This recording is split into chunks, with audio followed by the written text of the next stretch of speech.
Hi everybody, it's been a long time since I've done a deep important shit episode, so I thought I would do one today. Just to let you know, I've been going through some pretty deep healing and it's been wearing me out. All I want to do is sleep.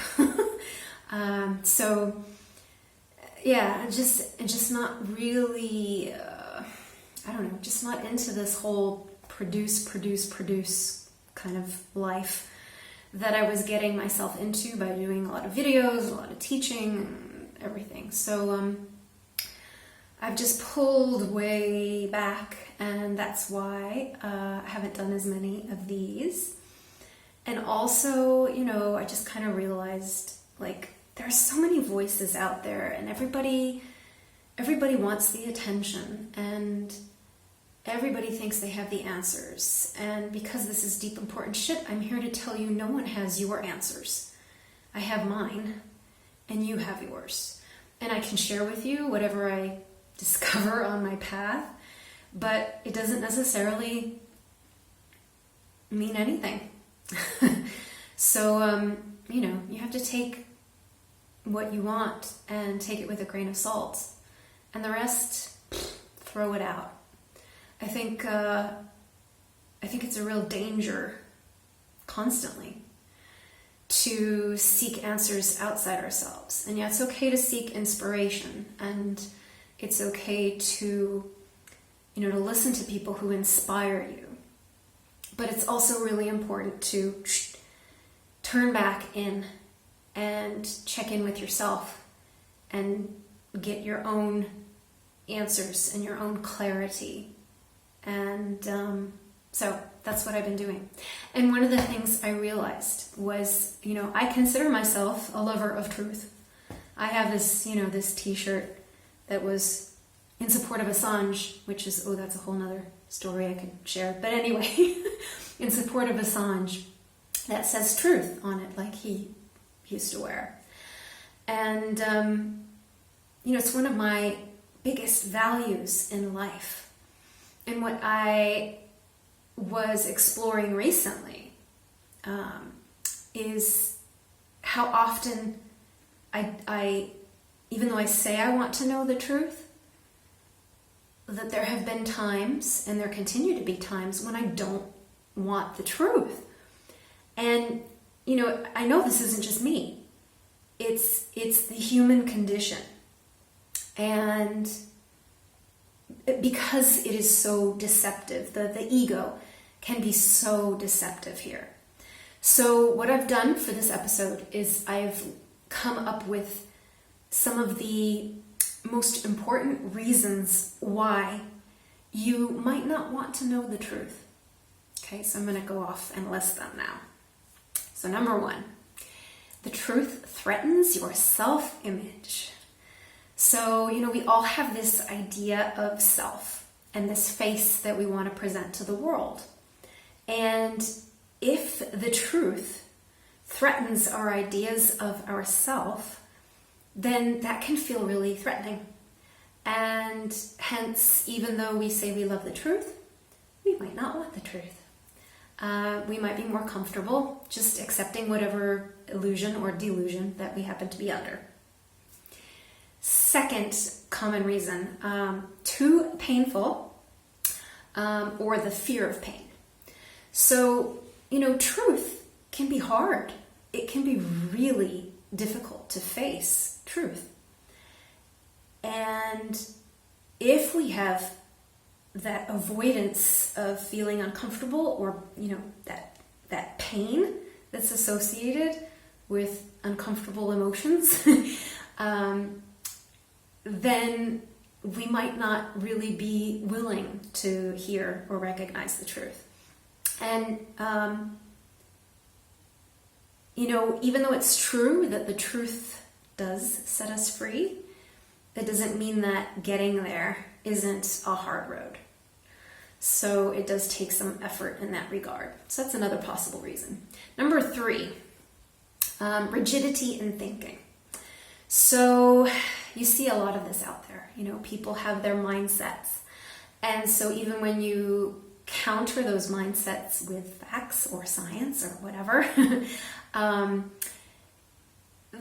that there can be that deep resistance because the mindset is so ingrained, and here, this kind of goes into the next one, which is you're sure you're right. If your need to be right outweighs your value for truth, then have fun being right.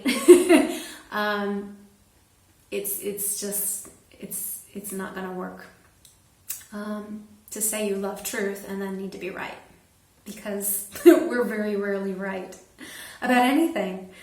So there's that. And then the next one is it breaks your sense of security and stability. So, if you have this concept of reality built up, and then the truth completely flips that reality on its head, that's destabilizing. You can feel really unsafe all of a sudden. And it's funny because a lot of times I see people clinging to truths, including myself. I am not excluding myself from this. That they would rather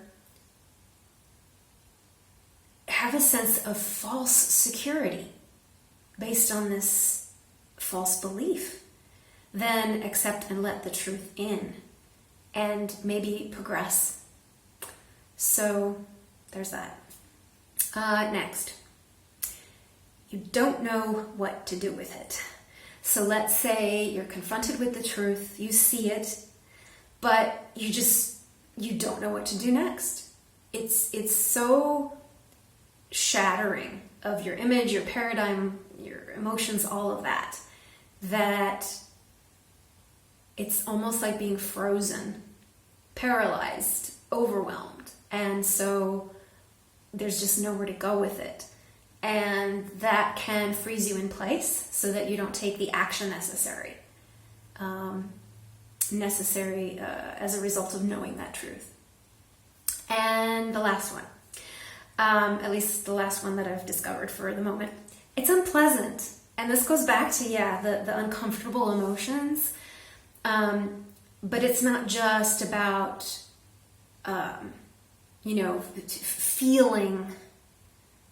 feeling. It's also uncomfortable for the mind. It's uncomfortable, can be uncomfortable for those around you because it can create other problems.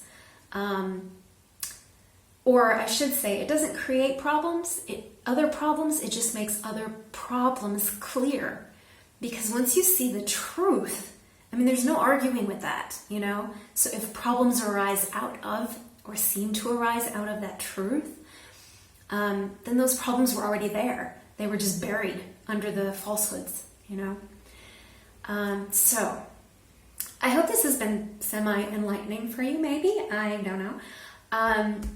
It's been helpful for me to kind of look at this over the last few weeks and try to determine why do I resist truth when I love it, when I know to honor it and love it so deeply, and there are all of us have places in our shadow, in, these blind spots where we're not willing to look, or we simply aren't ready to look, or whatever. So these are just some tips and guides into some of the places that you might be resisting truth. And again, I'll just close with, the truth is what sets us free. So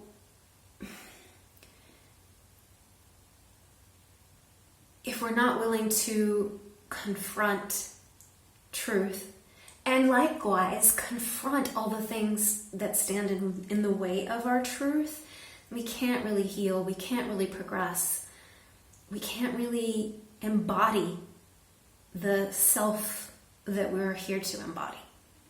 Okay, thanks for listening. Talk to you again soon.